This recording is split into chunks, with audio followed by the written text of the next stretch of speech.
We are finishing up our series that we have called Level Up. Today is the last day we're going to be talking about this for now.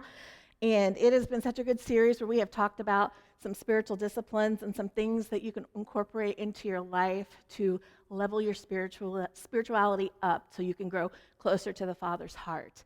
And I am thrilled today to be able to do this. I'm going to be talking about some things that are very near and dear to my heart. I'm going to be talking about silence and solitude and retreat. And retreat, by the very nature of the word retreat, is withdraw. We're going to withdraw. And so this morning, I want us to experience a little bit of a retreat. I want us to withdraw from all the stuff that's out there. And I just want to be present right here, right now, in this moment, in this place, because God is present. And Thomas Merton said, "In silence, God ceases to be an object and becomes an experience." God ceases to be an object and becomes an experience. And so that is my prayer for today. There's going to be silence today because we are going to practice some of the things that I have learned throughout my journey. And my heart for this today, I'm going to give you tools that you can take outside of this place and begin to incorporate this, create a rhythm in your life of silence and solitude and retreat. Even when we're out there in the midst of everything, we can still retreat. We can still take a step back, and we can still be present in the moment to God. And so that is what I want to do today. And so I want to start this morning by actually having some stillness. I want to quiet our souls, quiet our minds, and just become present to this moment in this time, be present to God. And so this is what I want to do. If you can get comfortable, maybe put your feet firm on the ground just so that you feel connected, and maybe put your hands in a posture of receiving or surrender, or whatever's comfortable for you. I don't want to tell you what you need to do, whatever is comfortable for you. And if it helps, close your eyes and just take a deep breath. And just exhale slowly as we transition into this. This is a sacred retreat space.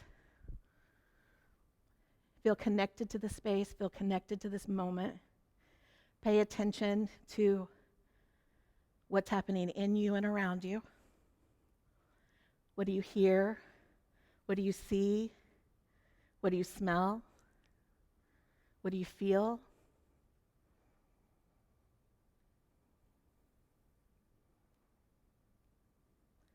What's happening in your body? What are you sensing?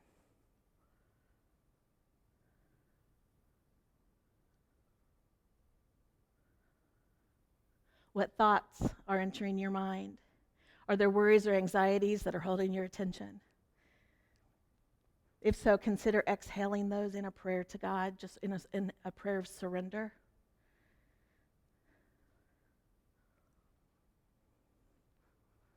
Embrace this opportunity to be still and know that God sees you right now. He's present to you right now, just as he always is.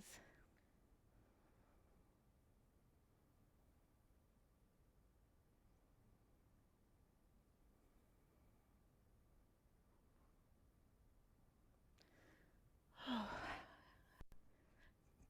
you feel peace?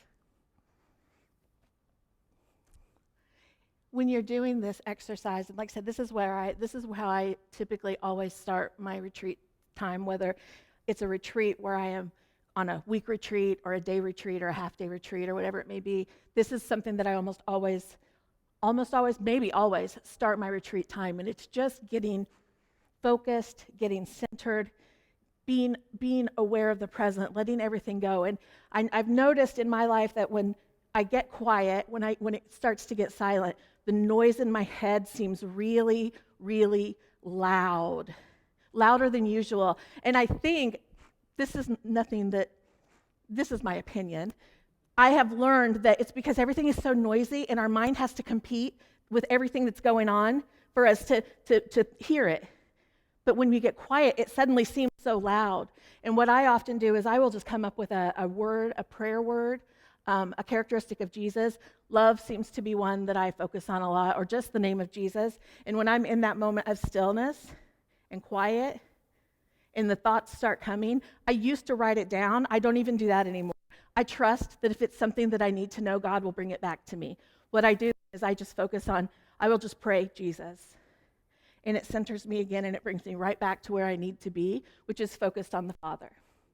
So that is how I like to begin my retreats.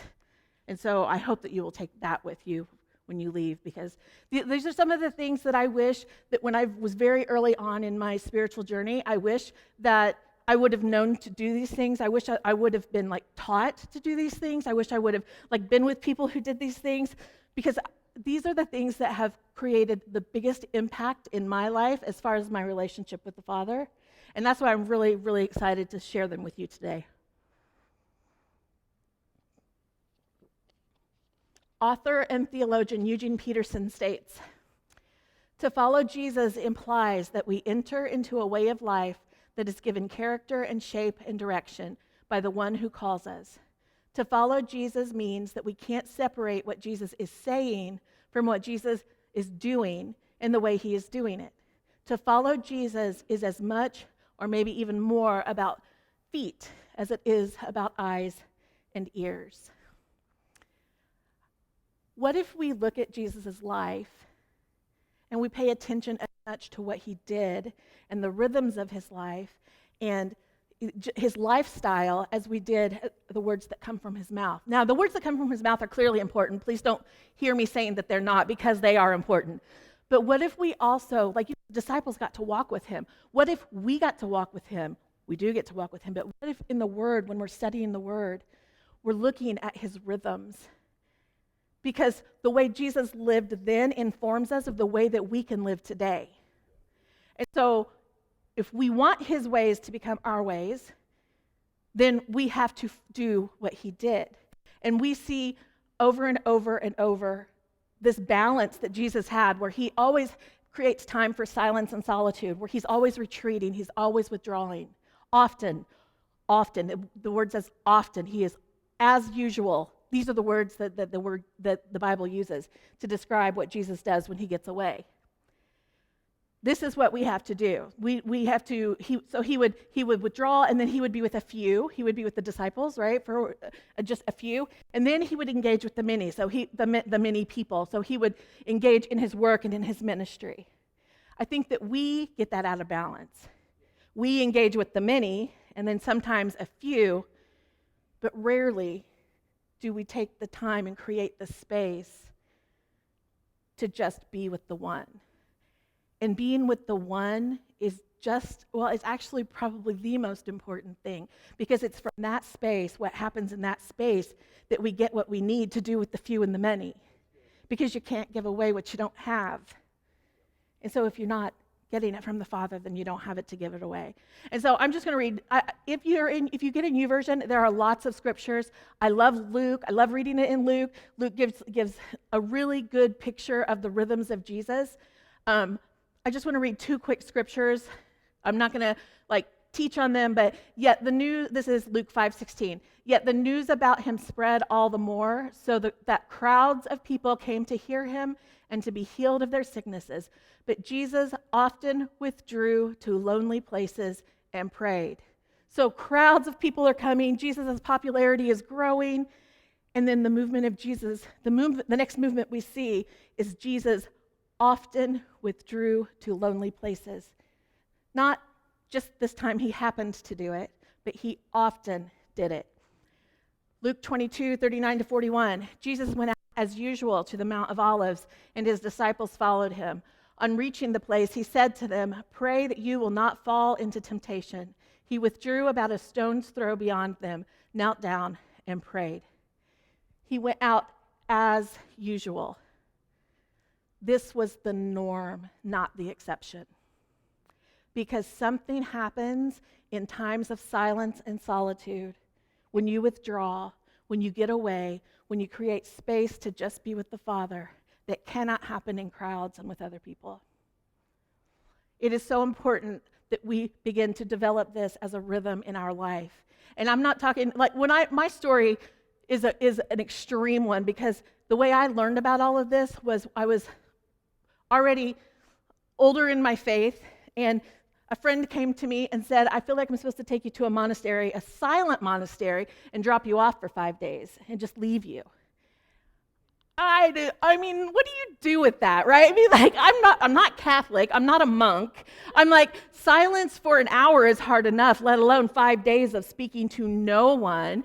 And so I'm coming up with all the excuses why I can't do it, why I shouldn't do it, why it's a bad idea, why it's dangerous, this person, actually, she wasn't even really a friend. At this point, she's a friend now, but at that point, we were just kind of acquaintances. And so for her to come and say this to me, I'm just like, lady, you are nuts. You are crazy. There is no way. But I know that she can hear from God, as we all can. And so I thought, okay, I will take it into consideration. I will think about it. I will go home and talk to my husband and tell him all the reasons why it's a bad idea. So I did. I went home. We talked. He agreed. Yep, bad idea. And as the days went on, there's just that little thing, that little inkling, like, oh, what? You want me to do, like, this is what? I don't even know what this is. Like, I didn't Google it. I didn't know what it was, but I felt like God told me to say yes. I trusted her. And so I went. And something happened in that silence and solitude. I will never be the same. I learned things about God. I learned things about myself. I learned things. My soul was quieted enough that I could hear, and that I realized how noisy my life was and out of balance my life was. And since that time, I am not sitting up here telling you guys this is about you going to a 5-day silent retreat, okay? That's not what this is. This is about that time. I have found some things that I've been able to incorporate into my life annually. I still go now, actually, every year, except last year, of course, to this monastery for a silent retreat, because it is good for my soul to do that. It brings me closer to the Father.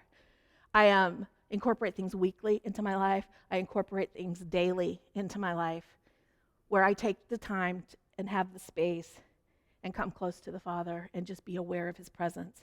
I find myself being more aware and looking for him on a daily basis in places. At the end of the day, I pay attention. I stop and I review my day. I don't always do that. I should always do that. I don't always do that, though, in all honesty. But I stop and I have this, it's an examine, and we're going to talk about that in just a minute. But it's where you review your day and you find what were the things that drew you closer to God? What are the things that made you farther from God? And what is the invitation that God is giving you in those places? These things keep me centered. They keep me focused. They keep me connected to the Father's heart. And that is what I want for you. Matthew 11:28 says, "Get away with me, and you'll recover your life." Think about that. Get away with me, and you'll recover your life. This is a means of withdrawing to bring all the fragmented pieces of our lives into one quiet place. And it's there that we're invited by silence and rest and reflection and play sometimes and other things to integrate what's been broken and to find wholeness again. Psalm 46:10, and a lot of us know this, "Be still and know that I am God." What if we look at this as an invitation? What if by becoming still, we make ourselves available to encounter God? What if there's part of that is on us, where we have to actually get still and become aware and make the space? Because there is a knowing that comes through stillness that we're not going to get elsewhere. I love the New American Standard Version. It kind of, it got me, especially last night when I was thinking about this message. It says, "Cease striving and know that I am God." Cease striving.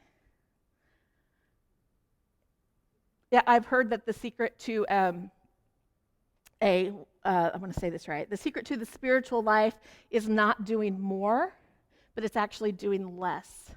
And I'm not saying you always do less, because there's a time to do, right? But in doing less and in keeping this peace, building this rhythm into our lives, then we find the more that we've been missing the entire time. We don't have to do another this or another that. What we need to do is sit with the one who gives us what it is that we need. And so, I want to do a couple of things with you this morning while we have time in this sacred retreat withdrawing space that I have found very valuable in my life. So the first thing we're going to do is what's called a soul inventory. Dallas Willard defines the soul as the hidden or spiritual side of the person. It includes an individual's thoughts and feelings, along with the heart or will with its intents and choices. It also includes an individual's bodily life and social relations. The psalm in Psalm 103:1 says, "Bless the Lord, O my soul, and all that is within me." So we're talking about our entire being, our heart, our mind, our body, our desires, our passions, even the wounds from our past. It's all a part of who we are, and we want to bless the Lord with all the parts of us.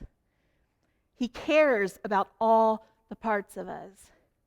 But what I found was that I was so out of touch with my own soul.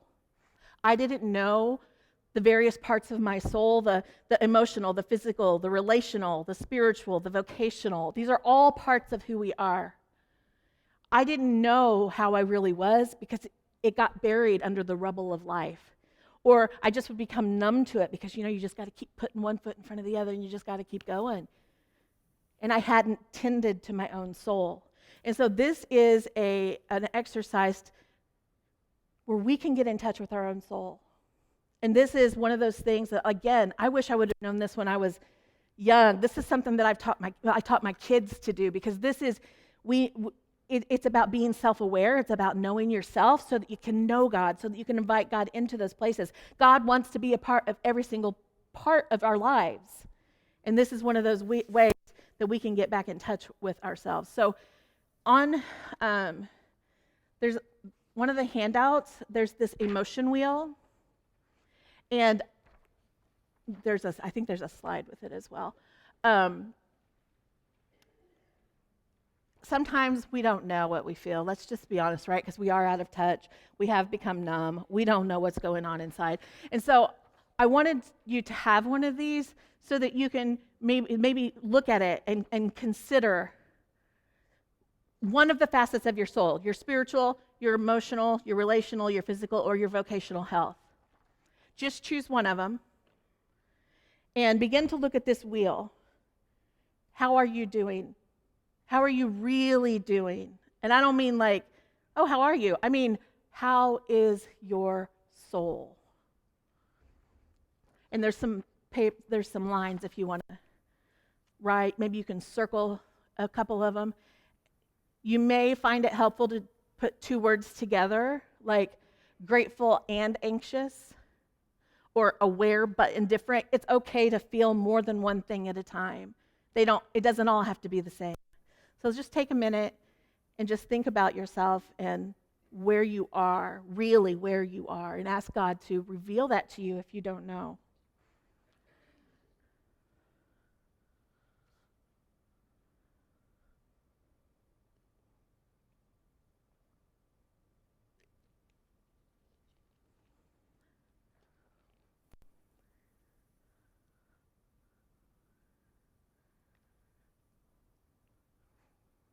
Pay attention on the wheel to the tone and the mood of the words. The words surrounding the words you choose. Pay attention to what stirs inside of you.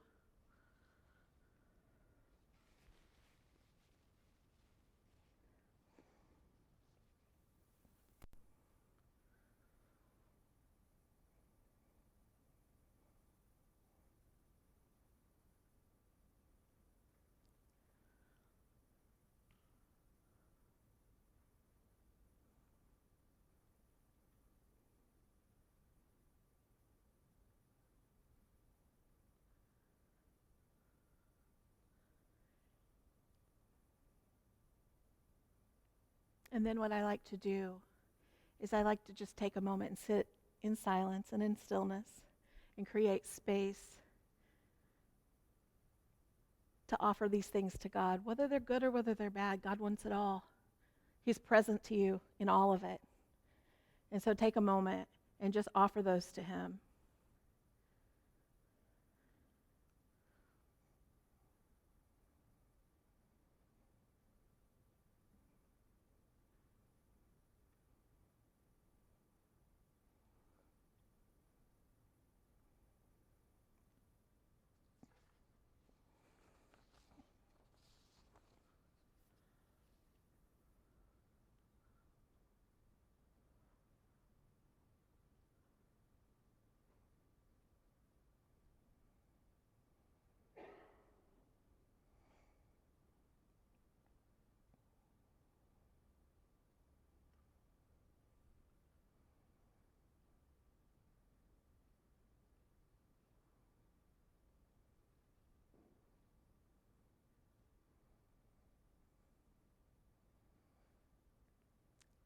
And then when I'm not short on time, I do this for every facet of my soul. And that's what I would recommend to you, that when you take this with you, you can do this for every part of your soul, especially in those places where maybe you don't know how you're really doing, or you feel like there might be some kind of something going on. Take this with you and practice it. I try to do that. I will do this at least once a year, but I really try to do it like once a quarter, sometimes once a month. It just depends on what's going on in my life and how often I need it. Sometimes I'm more out of touch or more in touch with myself than other times, and so it's just a good tool to have. And so so that's one thing that I do when I actually go on retreat. Something else that I want to talk about today is another tool, and you hear us talking about this a lot, is Lectio Divina. I love Lectio Divina. It's Latin for sacred reading, and it's an ancient Christian practice that involves taking a particular passage and reading it several times and really thinking about it and pondering it and praying through a particular word or phrase that kind of grabs your attention. And so it's the entire practice is designed to really usher us into that healing presence of God. And so, I love this analogy. I've heard the analogy that Lectio Divina is like savoring a piece of filet mignon or a fine wine, where you take it, like when you have a nice meal, or maybe something Jeremiah's fixed for you. When you have a nice meal, you don't want to like just gobble it up like you would fast food.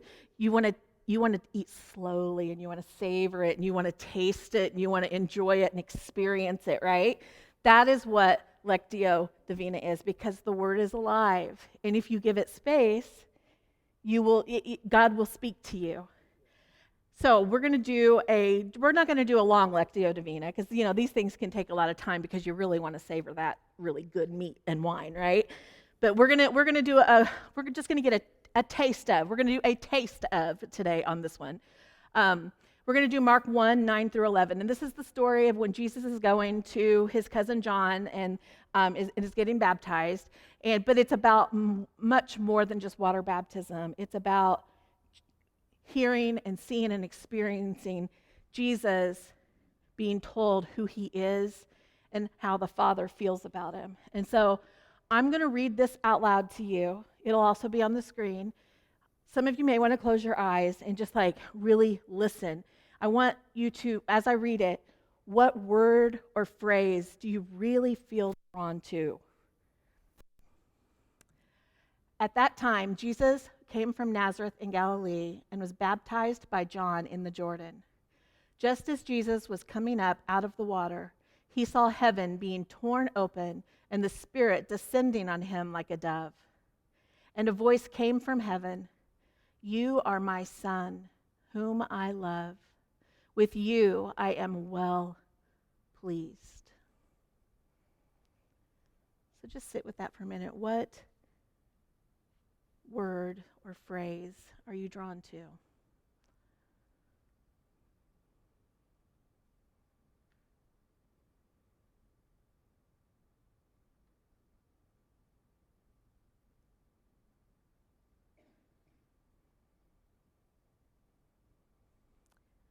I'm going to read it again, and this time I want you to reflect. Do you feel drawn to the water imagery maybe, or maybe the voice that's speaking to Jesus? Or where are you in the story?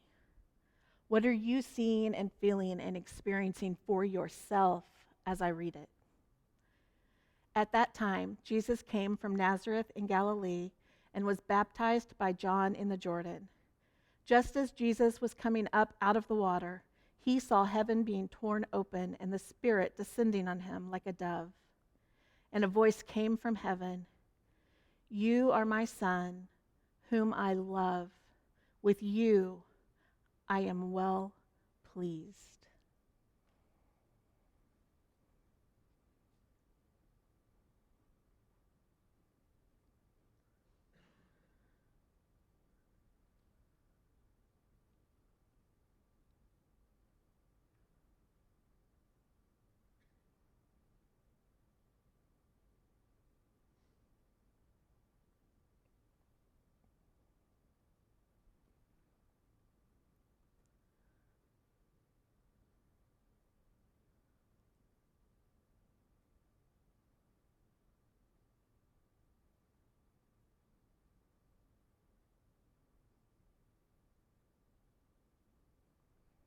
I'm going to read it one more time. And I want you to imagine these same words being spoken over and in you. What stirs in you as you think about this, as you enter into the story and listen? Can you rest in it? At that time, Jesus came from Nazareth in Galilee and was baptized by John in the Jordan. Just as Jesus was coming up out of the water, he saw heaven being torn open and the Spirit descending on him like a dove. And a voice came from heaven, "You are my Son, whom I love. With you I am well pleased."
One of the things I'll do sometimes when I'm doing Lectio Divina is just journal, maybe write a few things down. Sometimes I do, sometimes I don't.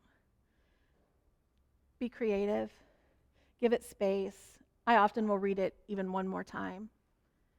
But I kind of went a little more quickly through this just so that we could do all the parts. But linger and savor and wait as long as you need to get what the Father has for you in this moment that you're actually doing this Lectio. And then there's one more thing I want to do today, and we'll close with this one. I talked about the examine that I do daily. I really do enjoy doing this. You can do an examine over like like if you go on, say, a weekend retreat, you can do an examine at the end of the retreat. I try to do an examine daily through my day, because what happens is I begin to notice the rhythms of God in my life, where if I don't slow down and review my day and invite God to review the day with me, then I realize there's so much that I miss. There are so many movements of God in my life that I miss if I don't slow down and give myself the solitude, the space to look for him, to notice him. And so this was a prayer reflection created by St. Ignatius of Loyola, who lived in the 15th and 16th centuries. I really do recommend this becoming just a daily rhythm for you as much as you're able to. So here's what we're going to do, and this is how we're going to close. And then we'll do communion and response time at the end of this. Keep it short. I mean, keep it 15 minutes or less if possible. This isn't supposed to be something where you're supposed to get stuck in it. But it's just a matter. It's just it's a way to become grateful, and it's a way to just surrender the things that maybe you aren't as grateful for. And it's just a way to invite God into it. So the first step, obviously, which we have done the whole morning, is just becoming aware of God's presence, breathing slowly, letting the thoughts float away like we've been doing. And so what we're going to do is, I want you to choose a day. Maybe choose this morning, but it's not been much. It's only been a few hours. So maybe choose yesterday, or choose the whole weekend, or choose something recent. And I want you to review that day with gratitude. Find moments of gratitude as you just take a moment and again, you can close your eyes if that helps, and just think about the time and review it with gratitude, and spend some time just thanking God for his gifts to you on that day.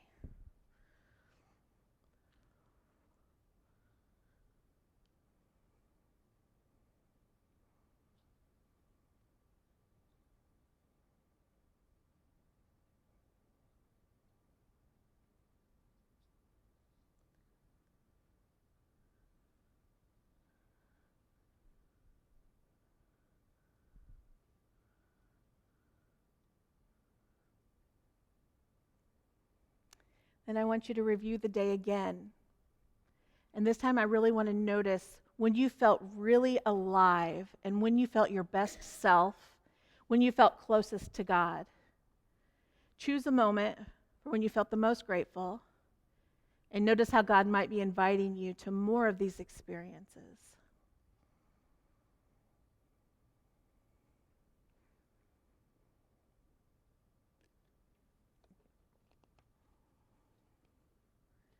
And then I want you to do the same thing for when you felt most ungrateful, less than your best self, farthest from God. And notice how he might be inviting you to heal, or to experience a part of him that your soul really needs. And ask him for healing.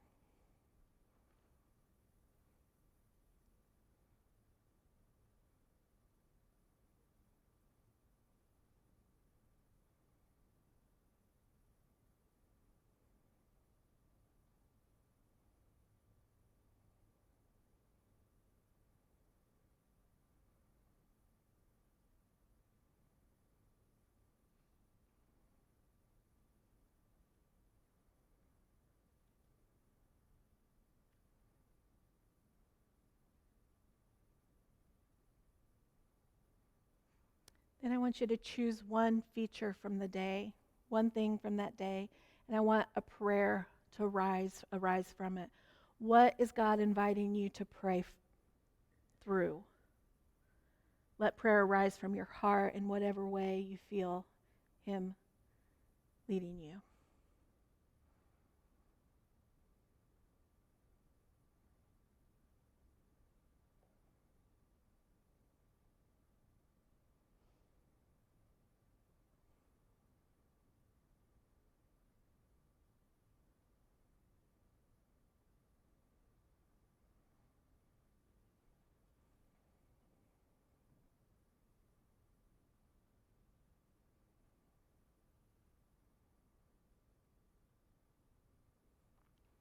And the last step is to look forward to tomorrow with hope.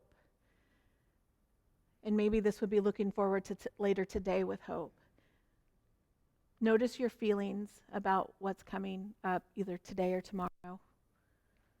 And let that lead you to prayer. What do you need from Jesus? And ask God for that grace.